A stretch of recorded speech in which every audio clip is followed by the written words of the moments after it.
Back when your grandma was your age, she could put her money into a CD at the bank and get a 10% rate of return. But these days, if you try and just put your money into a savings account, you're lucky if they're giving you more than 1%. So if you want to get wealthy, you're going to need to learn how to invest your money and actually get a return out of it.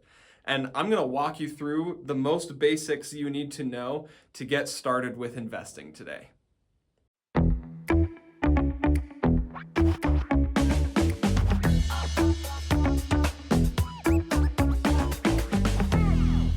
Let's start with the basics, okay? What is it that you actually invest in if you want to get a return? We have your stocks, we have your bonds, and we have cash. These three categories are the main things that you're going to invest in. Cash is going to be effectively zero risk. It's also going to get you a really, really low return. When you think of this, think savings accounts at the bank, CDs, things like that. So a CD is a certificate of deposit. Basically, if you have money, you can give it to the bank, and the bank says, after a certain period of time, we're going to give you your money back plus a little bit of interest. They're FDIC insured. Even if the bank goes out of business, you're still going to get your money back. So very low risk, but in exchange for that, you might be getting a 4% return on cash. Then you step it up a risk level. These are still pretty low to medium risk, and they have a low to medium return. What a bond actually is you are taking cash that you have and you are loaning it to a company or a government. The United States government, for instance, you hear about all the time how we're in so much debt. The way that the government actually gets that debt is they sell bonds. And they say, okay, you give me $10,000 right now, and I'm going to pay you $600 every year for the next 10 years, and then I'll give you your $10,000 back. Okay, so that would be a 6% coupon bond. Okay, so bonds are generally pretty low risk. The only way you lose money with bonds is if the company or the government goes bankrupt, which with a company is pretty uncommon, but not unheard of. And with governments, especially the US government, I'd say it's a pretty safe bet that they're not going to go bankrupt, because if they ever needed to, they can raise taxes or print more money to pay you back. Now, this third category is stocks. Okay, so this is going to be our high risk and high return category. Okay, the reason it's high risk, high return is because what a stock is a piece of ownership in a company. Apple is a great example. I could go out there and buy one share of Apple stock for maybe $150. When I buy that piece of Apple stock, I own probably 0.0000001% of the company Apple. And so I'm entitled, when Apple makes a profit, to get the dividends that they pay. This means that if Apple does really well, I stand to do really well. And while the bonds are never really going to get you more than that, 5, 6, 7% rate of return in the stock market, if you pick the right stock, it can go up 10 times in 1 year, which is quite the insane rate of return. But that's a little bit difficult because in reality, it's very, very difficult to pick the winning stock. So we're going to talk about diversification. I want high risk, high return. And so I'm going to go and I'm going to put all of my money into Apple stock. Look at Apple as a company and you might say, okay, that's a really big company. They're a pretty stable company. So my money's not going anywhere. But if you look at history, you can see there are examples of companies the size of Apple, like Enron, for instance, that go bankrupt overnight and investors lose all of their money. One stock, you could go as high as 10x per year if you pick the right stock, and you can also lose everything. So now you might think, okay, well, I don't really know if I'm comfortable with the possibility of losing everything. So you might say, instead of just getting one stock, why don't I get a few different stocks? And that way, if one of them goes to zero, I still don't lose everything. So let's say I have 5 stocks. But in that case, not all 5 of your stocks are probably going to go 10x. So maybe you decrease your upside to up to 3 times what you started with per year. And you might lose up to 50% in 1 year with the market staying stable, just depending on the stocks that you pick. Looking at this, you might be extrapolating out further and you say, okay, well, instead of risking these huge losses that come with a few different stocks, Why don't I just buy all the stocks?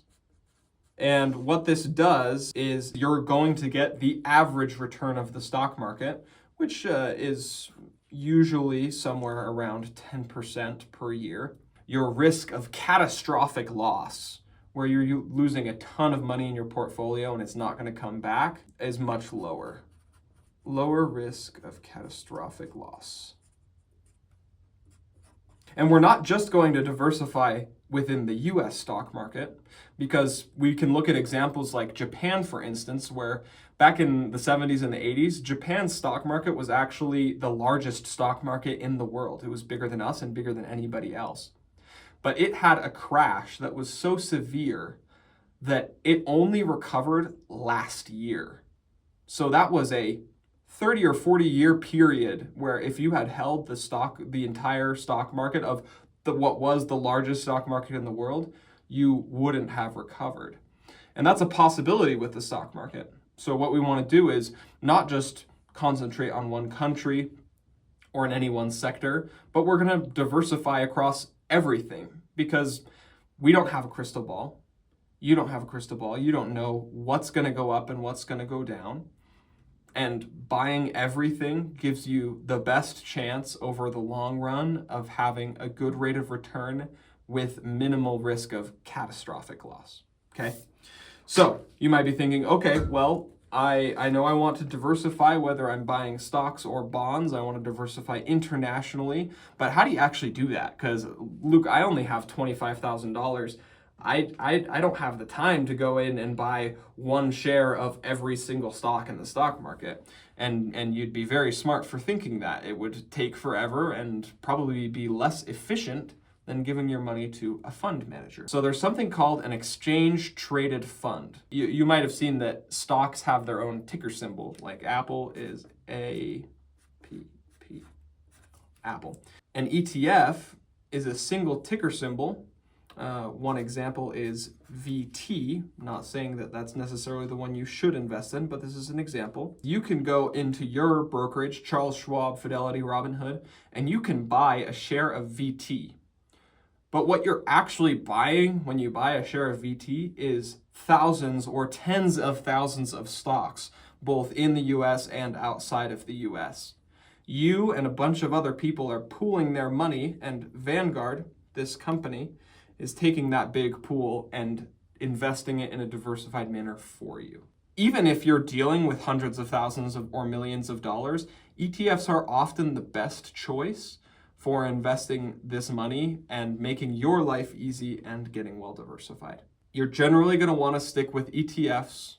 Don't bother buying individual stocks unless you have a specific reason to. Let's talk about the last thing, which is personalization. Everything that I've said, while it applies generally, might not apply to your specific situation. One thing especially is understanding your risk tolerance and risk capacity. If I'm retired, I probably don't want to have 100% of my portfolio in stocks because I'm pulling income from that portfolio. If the stock market crashes, then I could run out of money. But if I'm 20 years old and I'm not going to be touching this money for another 50 years, then I might want a 100% stock portfolio, or I might not.